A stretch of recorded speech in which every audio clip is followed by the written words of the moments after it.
அது ஒரு ஃபேமஸான ஹாஸ்பிட்டல். பணக்கார பொண்ணு அனாமிகா ஒரு ரூம்ல உட்கார்ந்திருந்தா. அவ முன்னாடி இருந்த சுசீலா அழுதுகிட்டே நின்னுக்கிட்டு இருந்தாங்க. அழாத சுசீலா, உன் புருஷனுக்கு எதுவும் இல்லைன்னு டாக்டர் சொன்னாருல்ல. உன் புருஷன் குணமாகற செலவையெல்லாம் நான் பாத்துக்கிறேன்.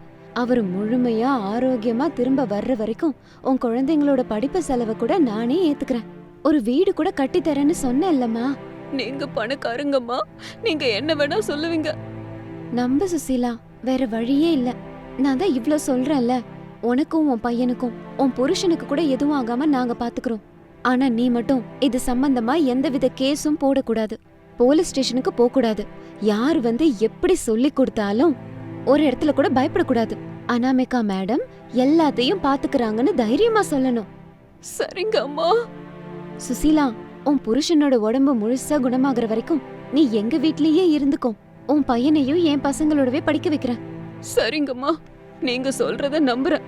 ஆனா ஏதாவது பிரச்சனை வந்தது அப்ப நான் சும்மா இருக்க மாட்டேன். போலீஸ் ஸ்டேஷனுக்கு போயிடுவேன். போனா என்ன ஆகும்னு தெரியுமா உனக்கு? அப்படின்னு சொன்ன உடனேயே சுஷீலா யோசிக்க ஆரம்பிச்சிட்டா. ஆக்சிடென்ட் பண்ணதுக்கு என் மாமியார் மேல கேஸ் போடுவாங்க. உன் புருஷனை கவர்மெண்ட் ஹாஸ்பிட்டலுக்கு அனுப்புவாங்க. அவரையும் பாத்துக்கிட்டு உன் புள்ளையையும் எடுத்துக்கிட்டு நீ கூலி வேலைக்கு போகணும். கோர்ட்டு கேஸ்ன்னு செலவாகும். இதெல்லாம் உனக்கு தான் பிரச்சனை. ஜெயிலுக்கு போனா பணம் கட்டி பெயில் கிடைச்சிரும். எல்லாத்துக்கும் ஒரு லட்சம் ரூபாய் செலவாகும். உங்களுக்கு இத்தனை லட்சம் செலவு பண்ண வேண்டிய அவசியம் இல்ல. உதவி பண்ணதான் செய்யறேன் அப்படின்னு அனாமிகா சொல்லிட்டா. அத கேட்டு சுஷீலாக்கு என்ன சொல்றதுன்னு ஒண்ணும் புரியல. அவளுக்கு ஒரே குழப்பமா இருந்தது. இங்க பாரு சுசீலா, மனிதாபிமானத்தோட நாங்க யோசிச்சுதான் இத சொல்றோம். இல்லன்னு நீ கேஸ் போட்டேனா அதுக்கப்புறம் உன்னோட இஷ்டம்தான். அம்மா, பெரிய மனசு பண்ணீங்க. அதே மனசோட இருங்கம்மா. யாரு என்ன சொன்னாலும் நான் கேட்க மாட்டேன். என் புருஷனை வாழ வைங்க, என் புள்ளைய படிக்க வைக்கிறேன்னு சொன்னீங்கல்ல, நான் உங்களை நம்புறேம்மா.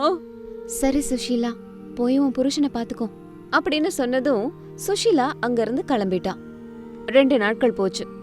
ஒரு நாள் சாயந்தரம் பணக்கார வீட்ல அனாமிகா தன்னோட ரூம்ல உட்கார்ந்துகிட்டு இருந்தா. அங்க மாமியார் சாரதா காஃபி கொண்டுட்டு வந்தாங்க. ஐயோ அத்தை, என்ன நீங்க கொண்டு வந்திருக்கீங்க? சுஷீலா எங்க போனா? சுசீலா ஹாஸ்பிட்டல்ல இருக்க அவ புருஷனை பார்க்க போயிருக்காமா. டாக்டர் நாளைக்கு தானே வர சொன்னாரு. அது கரெக்டு தான். புருஷன் ஆக்சிடென்ட் ஆகி ஹாஸ்பிட்டல்ல இருக்கான். எந்த பொண்டாட்டிமா இங்க நிம்மதியா இருப்பா? அது சரிதான் அத்தை, ஆனா அவ பாட்டுக்கு போயிட்டாலே அங்க அவளை பார்க்க விட மாட்டாங்களே. இதெல்லாம் எனக்கு தெரியாதுமா. என்கிட்ட வந்து அம்மா ஹாஸ்பிட்டல்ல இருக்க அவரை ஒரு தடவை பார்த்துட்டு வரேன்னு சொல்லி அவ புள்ள ஏமந்த கூட்டிக்கிட்டு போனா. சரிங்க அத்தை அப்படின்னு சொல்லி அனாமிகா காஃபியை குடிச்சுக்கிட்டு இருந்தா. நான் சொன்ன வீட்டை பத்தி நீ யோசிச்சு பாத்தியாமா? யோசிச்சுட்டே இருக்கேன் அத்தை, ஆனா எதுவும் ஃபைனல் ஆகல. அதான் வந்துட்டீங்கல்ல, உட்காருங்க பேசலாம். என்னோட மாடலை பத்தி கொஞ்சம் எக்ஸ்பிளைன் பண்றேன். சரி மருமகளே, முதல்ல காஃபியை குடி அப்படின்னு சொன்னதும் அனாமிகா காஃபியை குடிச்சுக்கிட்டு இருந்தா. இப்ப சொல்லு மருமகளே, ஏழை மக்களுக்கு பயனுள்ள மாதிரி குறைவான விலையில வீடு கட்ட பிளான் ரெடி ஆயிடுச்சா?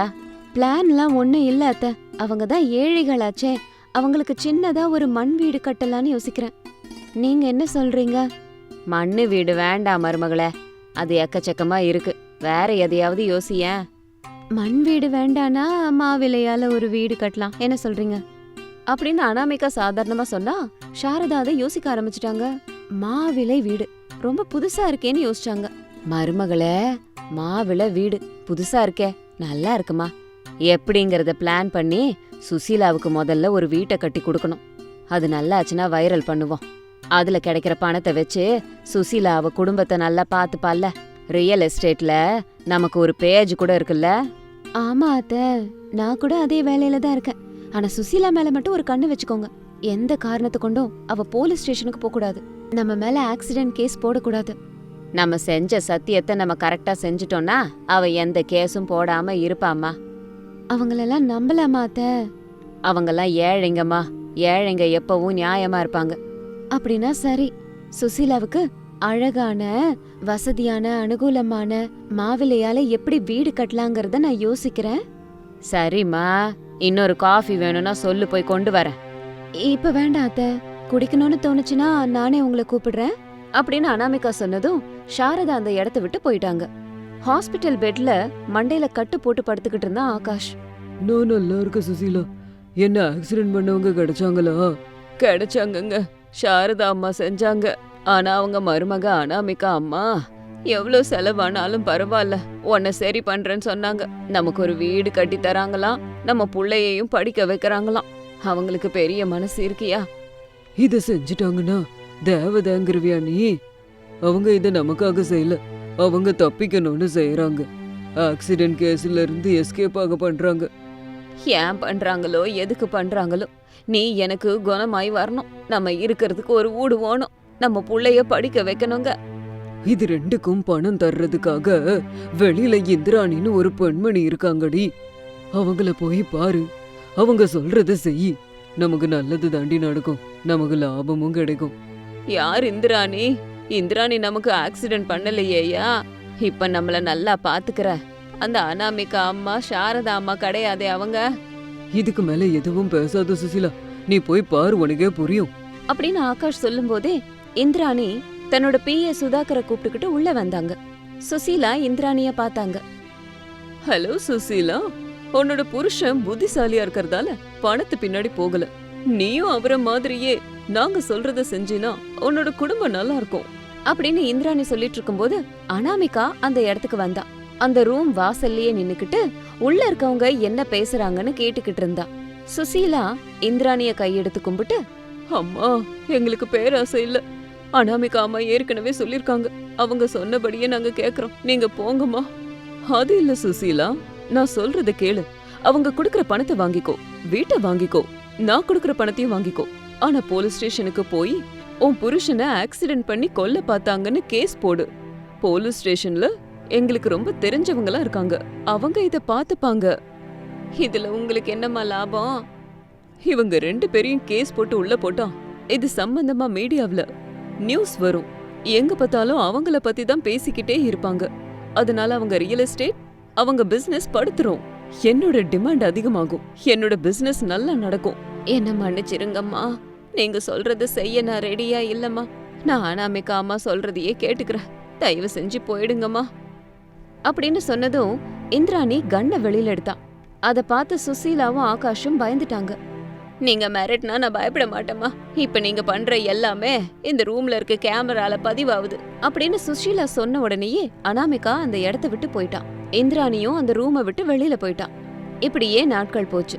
அனாமிகா சுசீலாவோட குடும்பத்துக்காக மாவிலையால கட்டப்பட்ட வீட கட்டினா. தன்னோட மகனோட சேர்ந்து அந்த மாவிலை வீட்டை பார்த்து சுஷீலா ரொம்ப சந்தோஷப்பட்டா. எப்படி இருக்கு சுஷீலா? நல்லா இருக்குமா. நான் இப்ப இந்த வீட்டை போட்டோ எடுத்து வீடியோ எடுத்து நெட்ல போட போறேன். பாக்குறதுக்கு நிறைய பேர் வருவாங்க, போட்டோ வீடியோ கூட எடுப்பாங்க. நீ கொஞ்சம் பொறுமையா இரு, வேணும்னா எல்லாத்துக்கும் டிக்கெட் போட்டுக்கோ, அந்த பணத்தை வீட்டு செலவுக்கு வச்சுக்கோ. ரொம்ப நன்றிம்மா, நீங்க கொடுத்த வீடு நல்லா இருக்கு, உங்க யோசனையும் நல்லா இருக்குமா அப்படின்னு சொல்லிட்டு சுஷீலா அந்த வீட்டுக்குள்ளர அடி எடுத்து வச்சா. அனாமிகா போட்டோவும் வீடியோவும் எடுத்தா. அந்த வீடியோவை இன்டர்நெட்ல போட்டா. மாவிலை வீடா அப்படின்னு அது பயங்கர வைரல் ஆச்சு. அந்த மாவிலை வீட்டை பாக்குறதுக்கு நிறைய பேர் அங்க வந்திருந்தாங்க. சுஷீலா டிக்கெட் சிஸ்டத்தை ஆரம்பிச்சா. பாக்கணுங்கிறவங்க, போட்டோ எடுக்கணுங்கிறவங்க எல்லாரும் டிக்கெட் கொடுத்துதான் போட்டோ வீடியோ எடுக்க முடியும். மாவிலையால கட்டப்பட்ட வீட்டுக்கு நல்ல டிமாண்ட் கிடைச்சதுனால பாக்குறவங்களோட எண்ணிக்கை அதிகமாச்சு. சோஷியல் மீடியாவுல கிடைச்ச ஹைப்னால சுஷீலாக்கு வருமானமும் அதிகமா கிடைச்சது. சுஷீலா இப்படி அந்த மாவிலை வீட்டால கிடைச்ச வருமானத்தை வச்சு தன்னோட புருஷனை குணப்படுத்தி வீட்டுக்கு கொண்டு வந்தா. அது மட்டும் இல்ல, மாவிலை இலையால கட்டின வீட்டுக்கு நல்ல பேர் கிடைச்சதால ரியல் எஸ்டேட்ல இருக்க அனாமிகாவுக்கும் நல்ல பேர் கிடைச்சது. நிறைய பேரு எங்களுக்கும் இதே மாவிலை வீடு வேணும் அப்படின்னு அவங்க ஆபீஸ்க்கு வந்தாங்க. இந்த மாதிரி ஒரு அவகாசத்துக்காக காத்துக்கிட்டு இருந்த மாமியாரும் மருமகளும் பயங்கர ஃபேமஸ் ஆனாங்க. கஸ்டமர்ஸும் முன்னாடியை விட அதிகமா அவங்களுக்கு சேர்ந்தாங்க. நிறைய மாவிலை வீடு கட்டி மாமியாரும் மருமகளும் நிறைய சம்பாரிச்சாங்க. இந்த விதமா தெரியாத்தனமா செஞ்ச ஒரு ஆக்சிடென்ட் மூலமா ஒரு குடும்பத்தை சரி செய்யறதுக்காக அனாமிகா கட்டின மாவிலை வீடு ஃபேமஸ் ஆச்சு. அது மூலமா அனாமிகாவும் பயங்கர ஃபேமஸ் ஆனா. செஞ்சது தப்பானாலும் அதை சரியாக்குறதுக்காக அந்த பாதிக்கப்பட்ட குடும்பத்துக்கு உதவி செஞ்சுட்டு இவங்களும் நல்லா இருந்தாங்க. இது இன்னைக்கு ஸ்டோரி. இதே மாதிரி இன்னொரு ஸ்டோரியோட உங்களை மறுபடியும் மீட் பண்றேன். பாய் பாய். தண்ணி கஷ்டத்துல அள்ளல் பட்டுக்கிட்டு இருந்த சிட்டில ஒரு அபார்ட்மெண்ட்ல சாரதா குடும்பம் இருந்துச்சு. மருமக அனாமிகா 2 வாட்டர் கேனை எடுத்துக்கிட்டு ஹாலுக்குள்ள வந்தா. சோஃபால மாமியார் சாரதாவை காணோம். என்னது இது? இவ்ளோ நேரமா அத்தை சோஃபால தானே உட்காந்துக்கிட்டு டிவி பார்த்துட்டு இருந்தாங்க. நான் இப்படி போய் கேனை எடுத்துக்கிட்டு வர்றதுக்குள்ள எங்க போனாங்க இவங்க அப்படின்னு நினைச்சு சாரதாவோட பெட்ரூமை எட்டி பார்த்தா. பெட்ல படுத்துக்கிட்டு போத்திக்கிட்டு இருந்தாங்க சாரதா. அத அவ பார்த்தா. நான் தண்ணி எடுக்கிறதுக்காக போய்கிட்டு இருக்கேன்ல, கூட கூட்டிட்டு போயிட போறேன்னு நினைச்சு வயித்து வலி நாடகத்தை ஆரம்பிச்சிருக்காங்க அப்படி நினைச்சு வாட்டர் கேனை எடுத்துக்கிட்டு பெட்ரூம்ல படுத்துக்கிட்டு இருந்த மாமியார் சாரதா கிட்ட வந்தா. என்னாச்சு அத்தை அப்படின்னு ஒன்னும் தெரியாத மாதிரி அப்பாவியா கேட்டா. ஆனா சாரதா மட்டும் பயங்கர ஆக்டிங் விட்டாங்க. அது என்னவோ மருமகளே, 10 நிமிஷத்துக்கு முன்னாடிதான் வயித்து வலின்னு ஒண்ணு வந்தது. எங்கேயும் அசைய முடியல, ரொம்ப வலியா இருக்குமா. அச்சோ அப்படியா அத்தை? பயங்கரமா வலிக்கிற உங்க வயித்து வலிக்கு ஒரு சூப்பர் மாத்திரை வச்சிருக்கேன், வரீங்களா? வேண்டாண்டிமா, விளக்கெண்ணெய வயித்துல வச்சுக்கிறேன், நீ போயிட்டு வாமா. ஐயோ அத்தை, அந்த விளக்கெண்ணெய் எக்ஸ்பைரி ஆகி 1 வருஷத்துக்கு மேல ஆகுது. விளக்கெண்ணெய்க்கு எக்ஸ்பைரி டேட் எல்லாம் இல்லம்மா, அது வேலை செய்யும் விடு. சரி 10 நிமிஷத்துல வயித்து வலி சரியா போயிடுமா அப்படின்னு அனாமிகா சொன்னதும் சாரதா ஒரே குழப்பத்தோட பார்த்தாங்க. மனசுக்குள்ள என்னது இது, மருமக நக்கலா பேசுறாளே, ஏதாவது சந்தேகம் வந்துருச்சா இவளுக்கு? ஐயையோ, வயித்து வலி டோஸை ஏத்துவோம், இல்லனா இவளோட சேர்ந்து தண்ணி எடுக்க போனோம், நம்மளால முடியாது அப்படின்னு நினைச்சு இன்னும் கொஞ்சம் அதிகமா வலிக்கிற மாதிரி, அப்பா மருமகளே வலி அதிகமாகுதுமா, நீ கொஞ்சம் போய் தண்ணி கொண்டு வா, நான் ஒரு 1/2 மணி நேரம் படுத்துக்கிறேன். ஐயையோ, அப்பா இது என்னம்மா வயித்து வலி அப்படின்னு இன்னும் கொஞ்சம் நடிக்க ஆரம்பிச்சாங்க. அத பார்த்த அனாமிகா, அத்தை நீங்க மகா நடிகைனா நான் மகா நடிகை, ஏன் நாடகத்தை கூடிய விரைவில் காட்டுறேன் அப்படின்னு அங்கிருந்து வாட்டர் கேனை கையில வச்சுக்கிட்டு ரமேஷ் கிட்ட வந்தா அனாமிகா. உடனே ரமேஷ் போனை எடுத்து காதுல வச்சுக்கிட்டு, அட ஆமா, நான் இந்த விஷயத்தையே மறந்துட்டேனே. சரி வெங்கட், நான் இப்பவே மெயில் பண்றேன், நீ ஆன்லைனுக்கு வா, இப்பவே நம்ம செக் பண்ணிடலாம் அப்படின்னு சொல்லிட்டு கிட்ட வந்த அனாமிகாவை திரும்பி பார்த்தான். அனாமிகா, நீ எப்ப வந்த? கையில என்ன வாட்டர் பாட்டில் வச்சிருக்க? ஓ, தண்ணி எடுக்க போறியா? சரி போயிட்டு வா. நானும் கூட வரலாம், ஆனா இப்ப பார், ஆபீஸ் கொலீக் வெங்கட் ஃபோன் பண்ணான், அர்ஜென்ட்டா ஒரு மெயில் அனுப்பணுமா, கோச்சுக்காத, சாரி அப்படின்னு சொல்லிட்டு லேப்டாப்பை திறந்து வச்சுட்டு உட்கார்ந்துகிட்டு இருந்தா ரமேஷ். இன்னைக்கு சண்டே ஆச்சே, இன்னைக்கு கூட ஆபீஸ் கால். வீட்ல தண்ணி இல்ல, இது வேற சம்மர். எங்கேயோ 1 கிலோமீட்டர் தூரத்துல இருந்த வாட்டர் டேங்க்ல இருந்து தண்ணி எடுத்துட்டு வரணும்னா மூச்சு தள்ளுது எனக்கு, தெரியுமா? அனு, எனக்கும் உன்னோட சேர்ந்து தண்ணி எடுக்க வரணும்னு தான் இருக்கு, ஆனா என்ன செய்யறது சொல்லு? ஆபீஸ்ல சொன்ன நேரத்துல வேலை செய்யலனா அப்புறம் மாச சம்பளம் கிடைக்காது, அது உனக்கு தெரியும்ல, நீயே போய் எடுத்துட்டு வாமா அப்படின்னு ரமேஷ் ரிக்வெஸ்ட் பண்ணிக்கிட்டு இருந்தான். வேற வழி இல்லைன்னு அனாமிகா அந்த ரூமை விட்டு ஹாலுக்கு வந்தா. அப்பதான் வெளியில இருந்து வீட்டுக்குள்ள வந்த பிரசாத் வாட்டர் கேனை கையில வச்சுக்கிட்டு இருந்த மருமக அனாமிகாவை பார்த்தாரு. மருமகளே, அவ்வளோ தூரம் நீ ஒருத்தியா போக போற? ஓ மாமியார கூட்டிட்டு போ. அத்தைக்கு திடீர்னு வயித்து வலி வந்துருச்சு மாமா, நான் வரல மருமகளே, நீயே போய் தண்ணிய கொண்டு வான்னு சொல்லிட்டாங்க. அது ஒரு மர்மமான வயித்து வலிதான். சரி, பையன் வீட்ல தானே இருக்கான், ரமேஷ கூட்டிட்டு போமா. இப்பதான் அவருக்கு ஆபீஸ்ல இருந்து ஒரு மெயில் வந்துருச்சான், செக் பண்றாரு. சரி வாமா மருமகளே, நம்ம போவோம். நீ எடுத்துட்டு வர வாட்டர் கேனை ஸ்கூட்டில வச்சு எடுத்துட்டு போலாம், நானும் உனக்கு உதவி செய்யறேன். வீட்ல நான் சும்மா தானே இருக்க போறேன், வாமா போலாம். நீங்க வேண்டாம் மாமா, நான் போய் தண்ணி கொண்டு வரேன். நீங்க இப்பதான் வெயில்ல இருந்து வந்திருக்கீங்க, போய் ரெஸ்ட் எடுங்க, நான் போய் எடுத்துட்டு வரேன். சரிம்மா மருமகளே, நீ ஜாக்கிரதையா போயிட்டு வா அப்படின்னு சொன்னதும் அனாமிகா வாட்டர் கேனை கையில எடுத்துக்கிட்டு வெளியில கிளம்புனா. வெளியில வந்து ஸ்கூட்டி ஆன் பண்ணி கிளம்புனான். இங்க ஹால்ல இருந்த பிரசாத் பெட்ரூம்ல படுத்துக்கிட்டு இருந்த சாரதாவோட காதுல விழுற மாதிரி சத்தமா, ஏமா சாரதா, உன் மருமக தண்ணி எடுக்கிறதுக்கு கிளம்பிட்டா, இப்போ உன் வயித்து வலி சரியா போயிருக்குமே, ஹாலுக்கு வா அப்படின்னு சத்தமா சொன்னாரு பிரசாத். அது கேட்டதும் சாரதா நிம்மதி அடைஞ்சாங்க. வேகமா ஹால்ல வந்து பிரசாத் பக்கத்துல வந்து உட்கார்ந்தாங்க. பாவம், இந்த சம்மர்ல மருமகளுக்கு தண்ணி கஷ்டம் வந்திருக்கு. இப்ப மட்டும் பாவம்னு சொல்றியே, அப்ப மருமக கூப்பிடும் போதே அவ கூட துணைக்கு போயிருக்க வேண்டியதானே? கேக்க நல்லா தாங்க இருக்கு, ஆனா மருமகளுக்கு கட்டிங் ஜாஸ்தி, அதான் நான் கிளம்பாம இங்கே இருந்துட்டேன் அப்படின்னு 2 பேரும் பேசிக்கிட்டே இருக்கும்போது பெட்ரூம்ல இருந்து ரமேஷ் அவங்க கிட்ட வந்தான். பக்கத்துல உட்காந்துக்கிட்டு அவங்க கூட பேசிக்கிட்டு இருந்தான். இப்படியே நாட்கள் போயிட்டு இருந்தது. ஒரு நாள் காலையில சாரதா அர்ஜென்ட்டா பாத்ரூமுக்கு ஓடுனாங்க. வேகமா பாத்ரூம்குள்ள போய் டேப்ப ஓபன் பண்ணினாங்க. தண்ணி வரல. பயந்து போய் பாத்ரூமை விட்டு வெளியில ஓடி வந்தாங்க. மருமகளே, எங்கடி இருக்க அப்படின்னு ரொம்ப கஷ்டப்பட்டு அனாமிகாவை கூப்பிட்டுக்கிட்டு இருந்தாங்க. மாமியார் சாரதாவோட ஆத்திரத்தை புரிஞ்சுக்கிட்ட அனாமிகா மெதுவா சாரதா கிட்ட நடந்து வந்தா. என்ன ஆச்சு அத்தை? ஏன் அவ்ளோ அவசரமா கூப்பிட்டீங்க? வயித்துல கடபடான்னு இருக்குடி. பாத்ரூம்குள்ள போலான்னு பார்த்தா அங்க தண்ணி வரலடியாமா. வராதே அத்தை, நம்ம தான் தண்ணி கஷ்டத்துல இருக்கோமே. சம்மர் ஆச்சே அத்தை இது அப்படின்னு அனாமிகா அந்த காலனில இருந்த தண்ணி கஷ்டத்தை பத்தி எடுத்து சொல்லிக்கிட்டு இருந்தா. ஆனா சாரதாவோட வயிறு அதெல்லாம் கேட்க ரெடியா இல்ல. ஐயோ, சமய சந்தர்ப்பம் பார்த்து பழி வாங்காதடிமா. உன் கால்ல வேணா உழற. கொஞ்சம் தண்ணி குடுடே, இல்லன்னா ஆளே நாரி போயிடும் மருமகளே. அப்புறம் உன்னோட இஷ்டம். என்ன கேட்டீங்க, நான் ஒத்துக்கவே மாட்டேன். ஐயோ, அதை மட்டும் செஞ்சிடாதீங்க அத்தை, இருங்க தண்ணி கொண்டு வர அப்படின்னு அனாமிகா வேகமா போய் ஒரு மக்குல தண்ணி கொண்டு வந்து கொடுத்தா. இப்ப வேகமா அந்த தண்ணியை எடுத்துக்கிட்டு பாத்ரூம் ஓடுனாங்க சாரதா. மாமியாரோட நிலைமைய பார்த்து அனாமிகா சிரிச்சுக்கிட்டு இருந்தா. மறுநாள் காலையில அனாமிகா ஹாலுக்கு வந்து விசில் அடிச்சா. எல்லாரும் ஹாலுக்கு வந்தாங்க. அத்தை, மாமா, குழந்தைங்களா, எல்லாரும் கவனிங்க, எல்லாரும் லைன்ல நில்லுங்க, குளிக்கலாம் அப்படின்னு சொன்னதும் எல்லாரும் லைன்ல நின்னாங்க. அனாமிகா கொஞ்சம் தண்ணிய கொண்டு வந்து எல்லார் மேலயும் தெளிச்சா. எல்லாருக்கும் குளியல் முடிஞ்சிருச்சு. குழந்தைங்களா, நீங்க போய் ஸ்கூலுக்கு கிளம்புங்க. என்னங்க, நீங்க போய் ஆபீஸ்க்கு கிளம்புங்க. மாமா, நீங்க கூட உங்க வேலைக்கு போக ரெடி ஆகுங்க. இப்படி எல்லாருக்கும் சொன்னா அனாமிகா. உடனே அங்க இருந்து கிச்சனுக்குள்ளார போனா. ஒரு 10 நிமிஷத்துல எல்லாரும் சேர்ந்து ரெடி ஆகி டைனிங் ஹாலுக்கு வந்தாங்க. டிஃபன் சாப்பிடலான்னு வந்து உட்கார்ந்தாங்க. அனாமிகா எல்லாருக்கும் டிஃபன் வச்சா. ஒரு சின்ன கிளாஸையும் வாட்டர் பாட்டிலையும் வச்சுக்கிட்டு அவங்க கிட்ட வந்தா. யாரு வேணா எவ்வளவு தோசை வேணா சாப்பிடுங்க, ஆனா தண்ணி மட்டும் ஒரு சின்ன கிளாஸ்ல ஒண்ணுதான். முடியாதுன்னு யாராவது ஒருத்தர் எக்ஸ்ட்ரா கிளாஸ் கேட்டா ஒரு வாரத்துக்கு அவங்க தான் போய் தண்ணி கொண்டு வரணும் அப்படின்னு அனாமிகா எல்லார்கிட்டயும் சொன்னா.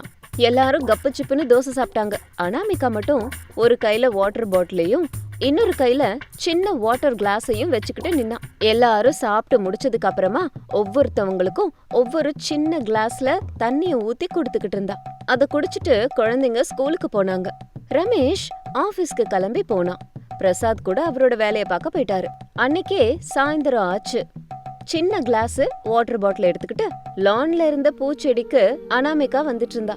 ஒவ்வொரு செடிக்கும் அந்த சின்ன கிளாஸ்ல தண்ணிய ஊத்திக்கிட்டு இருந்தா.